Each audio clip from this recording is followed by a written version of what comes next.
Muito bem, gente, vamos falar de esporte agora aqui na TV Bom Dia com o Eric Oliveira. Boa tarde, Eric, tudo bem? Tudo bem, Leandro, um abraço para todo mundo. E a gente começa falando do Atlântico, que ontem venceu a MF Marau pela Liga Gaúcha. Segundo jogo da Liga Gaúcha. E o Atlântico venceu o seu primeiro. Tinha empatado na estreia contra o Horizontino em 2-2.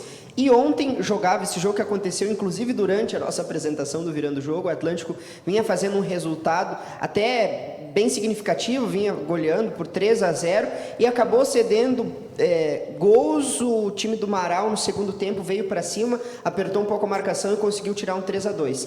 Mas o jogo inteiro o Atlântico passou praticamente construindo jogadas na quadra de ataque do adversário, talvez pela diferença técnica do time de Marau, que se recuou um pouco, e no segundo tempo veio apertar um pouco essa marcação do time do Atlântico. E o técnico Thiago Halpe deu para notar que ele é um treinador que ele não gosta muito dessa reposição rápida, dessa ligação direta com o pivô, com o ala que corre no corredor. Ele gosta de sair com a bola no chão, com um fixo trabalhando. E o Marau se aproveitou de uma saída equivocada e conseguiu descontar, quase que chega no empate. Ele, no final do jogo teve até algumas emoções, mas o Atlântico conseguiu a sua vitória. O Thiago Halpe levou à quadra um time bem completo, bem parecido com o que foi o jogo contra o Marreco, com seus principais jogadores em quadra e com a presença de alguns jogadores que vêm da categoria de base, do sub-20 do Atlântico, que isso é muito interessante também, fazer com que esses jogadores já comecem a entender a forma com que o Thiago Halpe vai jogar, porque eles vão ser úteis na temporada 2021, que é uma temporada muito apertada, o calendário é muito complicado,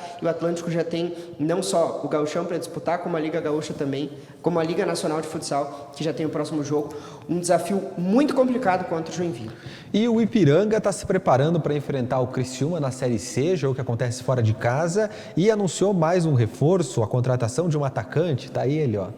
É isso aí. Léo Santos, 25 anos, mais um jogador. O Ipiranga surpreendeu com a perda de vários jogadores. Mas com esses novos nomes que chegaram e que começam a agregar ao time do Ipiranga, várias opções do técnico Júnior Rocha. Eu não acho que o Léo Santos venha como um grande jogador.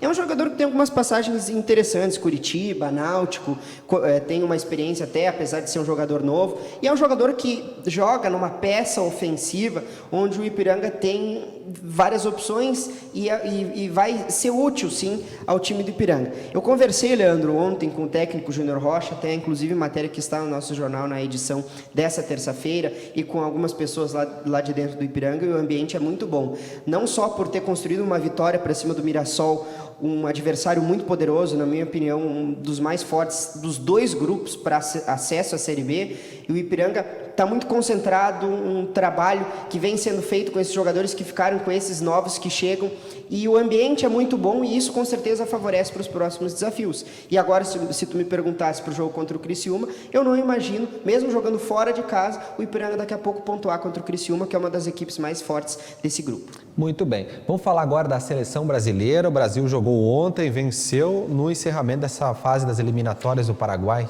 35 anos depois, né? É isso aí. Tinha um certo tabu, porque a seleção brasileira não vencia lá no estádio Defensores del Chaco, lá no Paraguai, contra a seleção paraguaia, mas o Tite conseguiu mostrar esse favoritismo. O Tite tem um aproveitamento muito bom com a seleção brasileira, é mais de 90% de aproveitamento com a seleção. Até quando houve esse rumor de que ele ia cair da comissão técnica, eu até era contra, porque eu acho que o Tite, com muitos méritos, assumiu a seleção brasileira, e nesse período que ele está à frente, apesar de algumas contestações que são normais, ele faz um bom trabalho.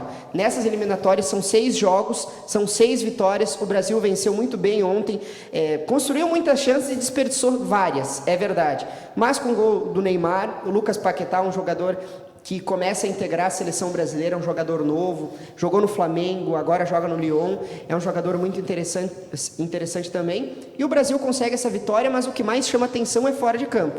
E deixando aqui de lado essa situação que envolve o presidente Rogério Caboclo, que foi afastado, e a realização da Copa América, é o que mais chama atenção da torcida e do povo brasileiro, que era uma certa expectativa de um posicionamento dos jogadores da seleção brasileira contrários à realização da Copa América.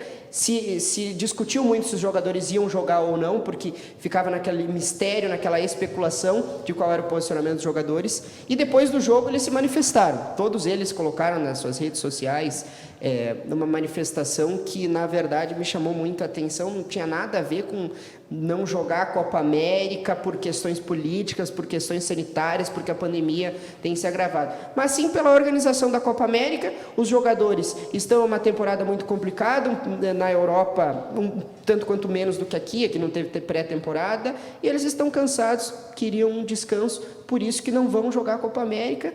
E o Marquinhos até falou depois do jogo, eles não envolveram nada, eles quiseram fazer uma omissão política e nas declarações também falaram que um jogador ele tem que honrar a camisa da seleção brasileira e por um momento nenhum eles pensaram em não disputar a Copa América.